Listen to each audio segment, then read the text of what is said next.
Kabinigola retena la chica, vido ni vichela caverake, vido ni sinenka justigichi, nakabe, que bianica, una spito que la cativito la, uyubichela.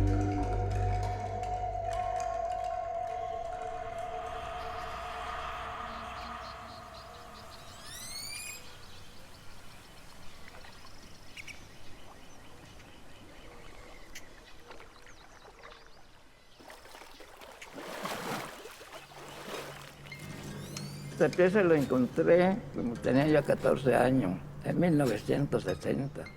Llegaron los de Oaxaca a verlo.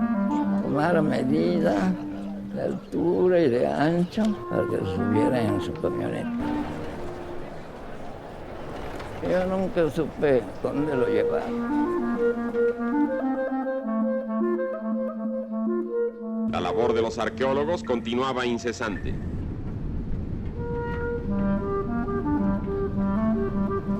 Diseminados por todo el país, hacían localizaciones de extraordinario interés y de un incalculable valor.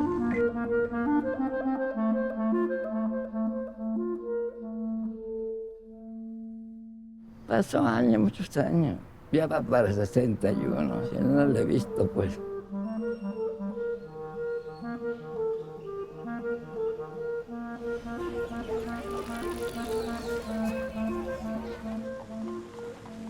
Dentro de nuestro país nos han arrebatado los pueblos nuestro patrimonio.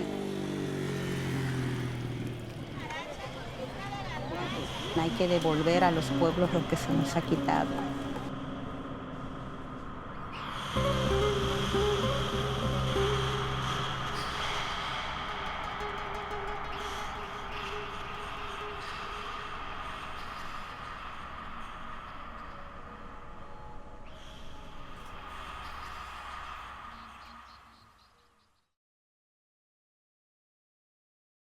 Hola, ¿cómo están? Buenas tardes. Es un gusto estar acá. Gracias a Claudio y al Museo Precolombino por recibirme. Me toca mucho poder comentar sobre esta película en particular, ya que la investigación que estoy desarrollando actualmente como arqueóloga y como antropóloga tiene que ver con esta temática, ¿no? Hace ya varios años que estoy trabajando sobre estos procesos que han iniciado diferentes pueblos indígenas a nivel mundial, en realidad, en términos de la recuperación de lo que son sus, por un lado, ancestros o también lo que ellos consideran aquellos objetos que son importantes y significativos dentro de lo que es su visión de la cultura, ¿no es cierto?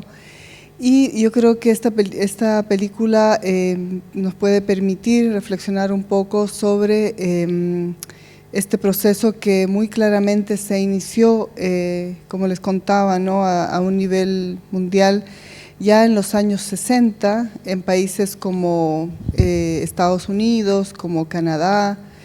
Posteriormente se articula todo esto con movimientos indígenas en Australia y en Nueva Zelanda, y más recientemente en los 90 se articula con una serie de movimientos indígenas también en Sudamérica. Y esto pasa porque producto de una serie de críticas, ¿no? de parte de distintas comunidades indígenas, se empieza a visibilizar que han salido de los territorios producto de una historia de coleccionismo y también una historia que se articula con la colonización, ¿no? de cómo ya en el siglo XVI, una vez que llegan los españoles, en diferentes contextos, por ejemplo, si nos focalizamos específicamente en lo que es América, se sacaron de distintos pueblos indígenas muchos cuerpos humanos, por un lado, y por otro lado también muchas ofrendas y ajuares de sus lugares de origen, y que fueron a parar a distintos museos y universidades alrededor del mundo. Entonces, interesante ver esta historia, ya que forma parte de las luchas indígenas actualmente, ¿no? Acá en Chile es un tema bastante vigente en la actualidad, que ha tenido yo diría como baluartes de este proceso, tanto al pueblo Rapa Nui, por un lado, que están con todo este proceso de recuperación. Lo más conocido es el proceso con los Moai, pero hay una temática muy fuerte para ellos, que es la recuperación de los Ibi Tupuna, que son precisamente los restos humanos, restos óseos, ¿no?, de sus ancestros. Entonces, yo diría que los Rapa Nui son uno de los pueblos que está como mucho más, que ha tenido mucho más logros desde el 2011, que han empezado ya a repatriar o recuperar Ibi Tupuna de distintos museos alrededor del mundo. Pero claro, es una historia que está empezando, ¿no?, y tienen un programa de repatriación. Se han organizado como pueblo, como comunidad, y también por otro lado otro pueblo que se ha organizado bastante y del cual yo estoy en ese contexto apoyando más directamente es el pueblo atacameño, que también muy tempranamente, ¿no?, en su historia también de relacionamiento con lo que ha sido el coleccionismo, con lo que ha sido la arqueología, han empezado a manifestar, ¿no?, su descontento de que por un lado, de la excavación que se produjo en sus territorios desde el coleccionismo, desde la arqueología misma, ¿no?, el hecho de que muchas de los cuerpos de sus ancestros sean exhibidos, es algo que ellos criticaron y siguen criticando. También el que las piezas hayan salido del territorio. Entonces también los atacameños son un pueblo que están trabajando en ese sentido. Ahora yo formo parte de un proyecto que está precisamente investigando todo el recorrido que hace, ¿no?, el personaje principal hasta Ciudad de México. En muchos casos, muchos pueblos tienen que cruzar el océano para ir a diferentes museos, sobre todo en Europa, en Estados Unidos, donde han ido a parar muchos de los restos humanos y también de los objetos que han sacado de sus territorios. Entonces, la película es muy interesante en ese sentido, ¿no?, en ver y poder tomar conciencia de cómo esta necesidad, ¿no?, de la gente de las comunidades de ver, de relacionarse, de que aquello que ha salido de sus territorios vuelva, es algo que tiene que ver también con estos procesos de despojo que han habido en sus comunidades, porque lamentablemente la historia del coleccionismo, del huaqueo, como llamamos también nosotros al saqueo, ¿no?, tiene que ver con ese despojo, el despojo que no solamente uno lo puede ver en términos del despojo de los recursos culturales, el despojo de los recursos naturales, sino que también hay un tema de despojo no solo de la materialidad o de aquellos objetos, sino también de despojo del conocimiento, porque el hecho de que por ejemplo, esta estatua que muestran, ¿no?, sea sacada del territorio, también tiene que ver con irrumpir, con quebrar una memoria, por ejemplo, la memoria de la gente del pueblo en términos de ese relacionamiento que tenían con estos objetos, ¿no?, y que los niños ahí están tratando de reactivar, están tratando de recuperar, y que el personaje principal, el que encuentra, ¿no?, ¿cómo se llamaba? Don Tacándido, él también esa nostalgia, ¿no?, del momento del hallazgo, pero también esa relación que establece, ¿no?, y este sentimiento también de que encuentra algo, la gente del pueblo lo está viendo, llegan de afuera y sin preguntarle a nadie determinan que tiene que partir, ¿no? Entonces parte a otro lado esta estatua que es tan importante para ellos, y parte a otro lado y llega a integrar y a conformar lo que va a ser un ideario nacional, ¿no? Llega a conformar y a aportar en la construcción de la nación mexicana, que además es una construcción en la cual la identidad indígena es subsumida, ¿no?, es asimilada. Entonces, y es muy interesante ver el discurso de la curadora, ¿no?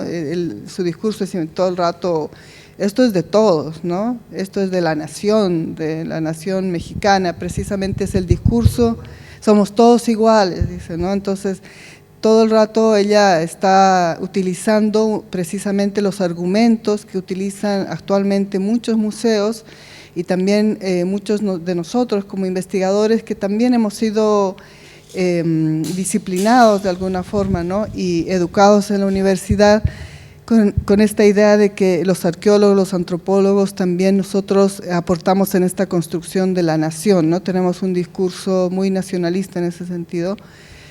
Entonces, cuando llegan comunidades y también personas de distintos pueblos a decir, bueno, esto nosotros queremos que retorne, es nuestro, porque estos cuerpos que ustedes llaman momias o que llaman restos humanos, para nosotros son nuestros ancestros, o que digan, esta estatua para nosotros es un dios, tiene algo especial, para los moai no son piedras, son ancestros también. Entonces es interesante ver cómo todos estos casos muestran diferencias en términos de la construcción de conocimientos, ¿no? Entonces, cómo estos procesos en los que se busca que estas estatuas, estos cuerpos vuelvan a los territorios, tienen que ver también con estos procesos en los que hubo una ruptura del conocimiento, una ruptura que podríamos decir epistemológica, ¿no? Un expolio epistemológico, y porque también estos procesos tienen que ver con la imposición de un tipo de conocimiento, en este caso es el conocimiento científico, que es el conocimiento que es legitimado por los estados, y que es el conocimiento que va a construir esta historia universal que tiene que ver también con estas construcciones de museos, ¿no? Entonces, actualmente hay un proceso muy fuerte también de los museos a nivel mundial de revisión de toda la historia a partir de la cual se crean los museos, ¿no? Y en el fondo también problematizar y politizar esa historia y ver de qué manera la creación de museos tiene que ver también con los procesos de colonialismo, tiene que ver con los procesos de construcción de estados-nación, y cómo en ese proceso hay también dinámicas de apropiación cultural, de apropiación de la memoria de otros, de apropiación de los ancestros de otras personas, de objetos de significancia cultural. Entonces, yo creo que es muy interesante esta película en términos de ver la reflexión comunitaria de los niños, sobre todo. Está ahí la maestra, está Cándido también rememorando, ¿no?, la biografía de él haber encontrado esto, y este viaje que hace también a un lugar tan lejos para verlo, pero finalmente uno ve cuando la cámara se va alejando y ves ahí en una esquina, la estatua está en una esquina en ese museo que cuando fui no lo puedes ni visitar en 2 días, tiene tanto, y trataba de representar todo este territorio nacional, pero también uno podría verlo de otra manera, ¿no? De qué manera este museo, que por un lado evidencia la construcción de la nación, también como este museo nos podría estar hablando de esas historias que no se cuentan, de esas historias de despojo y esas historias de expolio también, ¿no? O como actualmente está muy en boga la discusión sobre el extractivismo. ¿Qué forma el extractivismo? No es solo minero, no es solo acuífero, también puede ser un extractivismo cultural. Entonces, es interesante también ver cómo actualmente hay muchos museos que han hecho esta revisión, que tienen nuevos protocolos culturales que han sido creados por los propios pueblos, ¿no? Y cómo se están relacionando de una manera diferente con las comunidades, y en muchos casos los propios pueblos están demandando, bueno, queremos que retornen, no queremos que se exhiba esto, queremos que esté acá. O sea, están también, muchas comunidades han sacado claramente la voz en términos de cómo quieren que la sociedad en general se relacione con los ancestros y también se relacione con este tipo de materialidades, ¿no? Y ahora hay museos que trabajan muy articuladamente con distintos pueblos y que mantienen una conversación en términos de escuchar cuál es la opinión, qué es lo que necesitan las comunidades, y han habido varios procesos de retorno a los pueblos. Así que una película muy interesante, muy linda de ver en ese sentido, y que a mí me parece que articula muy bien esta problemática que es tan contemporánea. Así que eso yo diría, no sé si alguien tiene alguna pregunta que pudiera yo responder en términos de este proceso más amplio, no específicamente de la película porque no forme parte, pero quizá.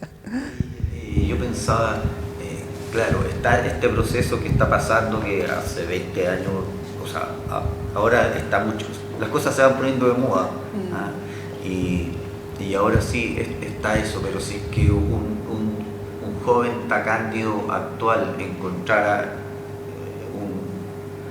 una pieza tan importante como esa ahora, ¿tú piensas que esa comunidad podría quedarse con esa pieza y que el museo no se la llevaría? O sea, porque, claro, hay una conversa, ahora algo se le escucha a los pueblos, pero la decisión final siguen tomándola desde el museo, supongo, porque ellos suponen que en la comunidad no la van a cuidar o algo le va a pasar y ahí la van a ver solo ellos y eso no es importante. Y yo me imagino que se la llevarían, ¿o no? Yo creo que actualmente hay una serie de convenciones internacionales que están apoyando los procesos de repatriación y de retorno a los territorios. Por ejemplo, en Estados Unidos está la ley NAGPRA, que es una ley de repatriación. Entonces, cuando va un arqueólogo a excavar, o sea, de partida no pueden excavar cementerios si no tienen permiso de las comunidades, y yo creo que actualmente un arqueólogo no puede sacar tan fácilmente un objeto al menos un objeto de este tipo de una comunidad sin que haya otras voces que tengan que ser consideradas, ¿no? Está también, por ejemplo, actualmente el convenio 169 de la OIT que requiere el consentimiento informado. Entonces hay una serie de...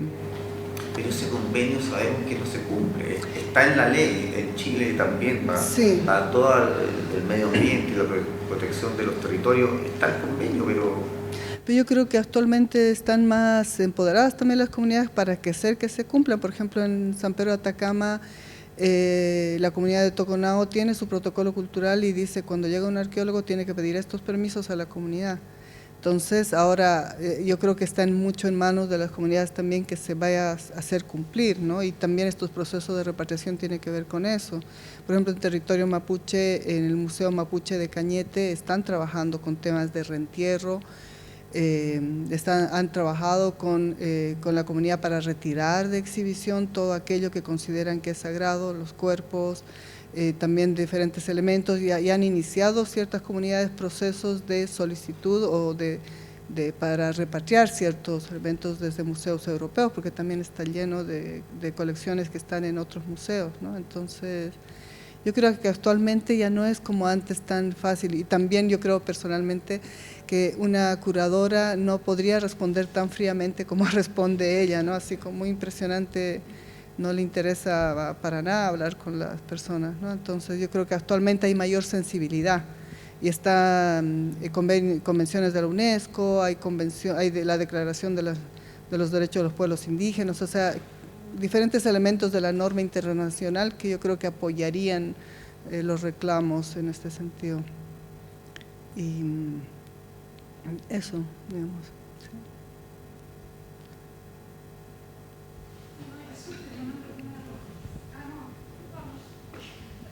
Te paso esto. Ay.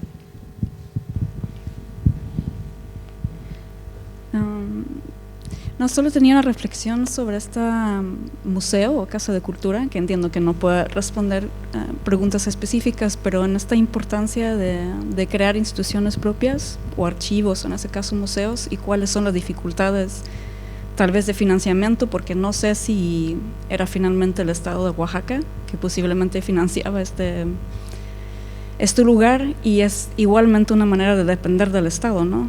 Y es algo, porque bueno, soy mexicana, entre otras cosas, y sabemos que la política es muy, bueno, es muy vulnerable, ¿no? Lo que puede llegar a pasar cuando se depende del Estado. Y mi otra parte, que soy de Suecia, también vemos que con la extrema derecha, etcétera, hay muchos grupos distintos que se ven en la situación de ya no podemos depender ni confiar en el Estado, y no sé, a lo mejor la necesidad de intercambiar conocimientos entre diferentes grupos de cómo se pueden construir, ¿no? instituciones o museos que no dependan del Estado, porque fue una temática que siento que me despertaba. Claro, yo creo que ahora hay mucho museo comunitario, ¿no? Hay museos comunitarios que no reciben plata del Estado y que están siendo financiados por las propias comunidades. Pero claro, yo creo que en México la presencia del Estado a través del INAH es súper poderosa y fuerte. O sea, el INAH es una de las instituciones más tempranas históricamente en el Estado mexicano. O sea, la antropología y la arqueología están muy tempranamente en las comunidades, ¿no? Y hay muchos procesos que se articulan con eso, ¿no? Por ejemplo, todo esto de los museos comunitarios en Oaxaca, que es un proceso muy fuerte y que ha sido visto, o sea, mundialmente se tiene la atención, ¿no?, lo que está pasando en los museos comunitarios en Oaxaca, pero claro, también esos museos, en algunos casos son museos que se han gestado muy localmente y que se articulan con las organizaciones locales, pero en otros casos estos museos comunitarios son museos más bien municipales, ¿no?, que también tienen ahí una dependencia del Estado. Yo creo que es complejo el tema en ese sentido, ¿no?, de qué forma se pueden generar procesos que se independicen, ¿no? Bueno, y también estaba pensando en los museos tribales en Estados Unidos, que también dependen precisamente solamente de las tribus, ¿no? Entonces, eso.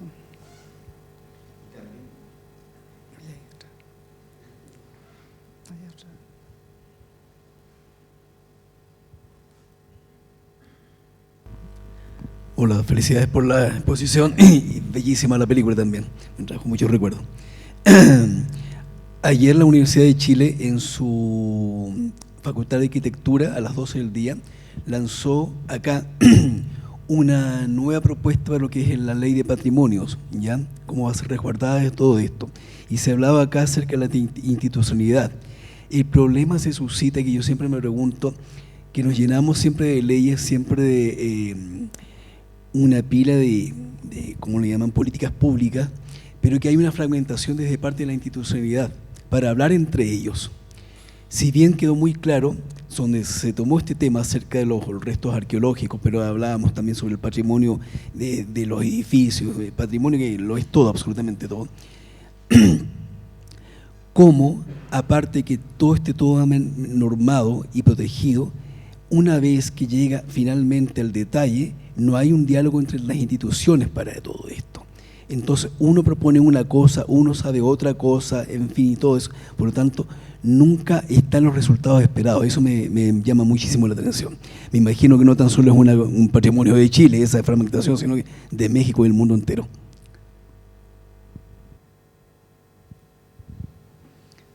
Claro, yo creo que hay una serie de aspectos a considerar en estos procesos, ¿no? Estos procesos de retorno requieren mucho trabajo de articulación institucional y con las comunidades y demás. Pero creo que es importante, por un lado, que actualmente en lo que es la discusión de la nueva ley de patrimonio se está integrando estos procesos, pero también creo que es importante recordar que hay casos a nivel mundial en los cuales, por ejemplo, no hay una ley de repatriación, pero es la organización comunitaria.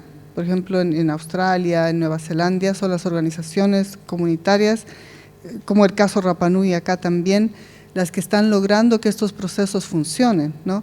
A veces se topan con el tema, de todas formas se topan con temas burocráticos, pero los han sabido sortear desde programas, desde cooperativas que organizan, y claro, son procesos distintos, ¿no?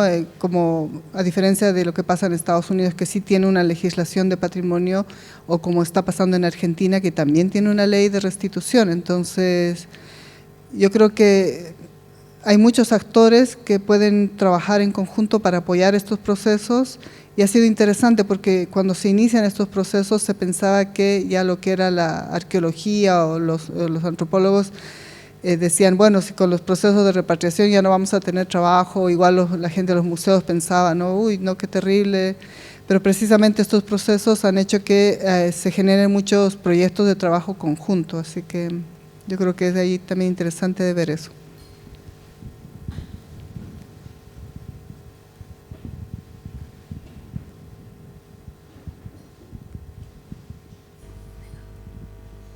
Hola.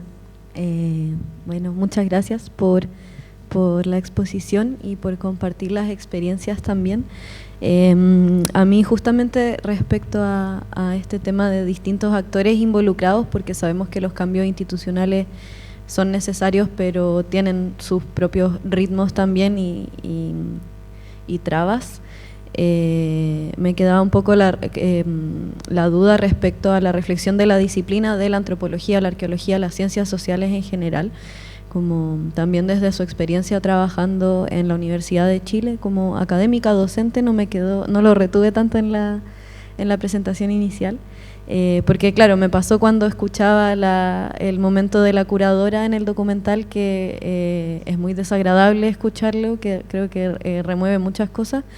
Cuando les manda a conseguir plata para conseguir una impresora, yo pensaba, bueno, consíguela tú y que sea el Museo Nacional el que haga una réplica y devuelvan los objetos, ¿cierto?, las materialidades.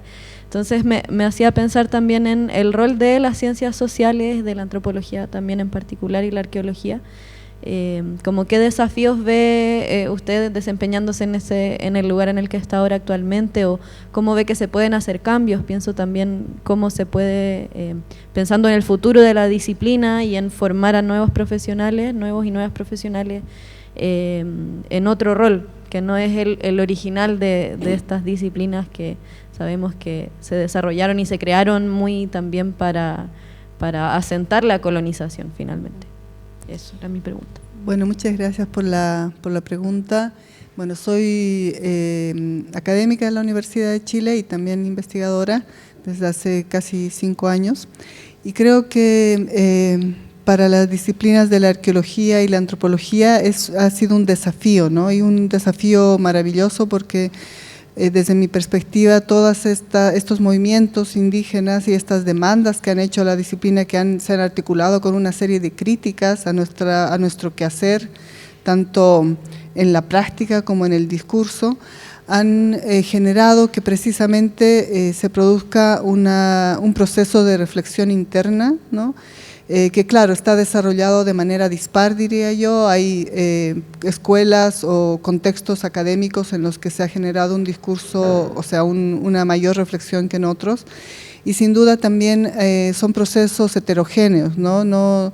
Sin duda no todos los investigadores, los arqueólogos, los antropólogos piensan de la misma manera o piensan que estos procesos sean legítimos, ¿no? Hay mucha crítica en relación a lo que son los procesos de repatriación, de restitución, porque se considera que también son, algunos lo llaman como modas, ¿no? Que son momentos que van a pasar finalmente, pero también tienen que ver con, yo creo que es importante ver estos procesos de manera articulada con otras dinámicas mayores en términos de cómo se ha desarrollado la historia de los pueblos indígenas y su articulación con los distintos estados. Y me parece que a nivel, por ejemplo, de muchas academias en Sudamérica y a nivel mundial, yo diría que sí ha habido cambios profundos. Por ejemplo, lo que hablábamos hace un ratito, ¿no? Ahora difícilmente se puede trabajar en territorios indígenas como antes se trabajaba, sin consulta, sin permiso, y lo mismo en los museos, ¿no? Hay un cambio profundo en eso.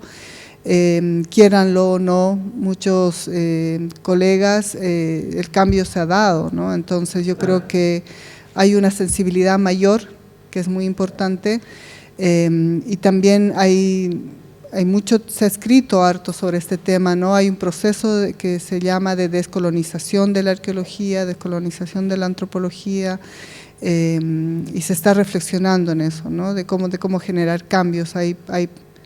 Por ejemplo, ahora se habla de arqueología indígena, dos aspectos que antes no se había considerado, se pensaba que no se podía dialogar en ese sentido. Entonces se está hablando de una serie también de rupturas que se han generado en la disciplina, ¿no? Y que son muy importantes, pero yo creo que nos llevan a pensarnos y también a generar una forma de trabajo mucho más sensible, una forma de trabajo culturalmente apropiada, sensible, que tenga que ver también con pensar sobre las necesidades del otro, ¿no? De las personas que viven ahí en los contextos que nosotros estamos trabajando. Así que yo diría eso. Gracias.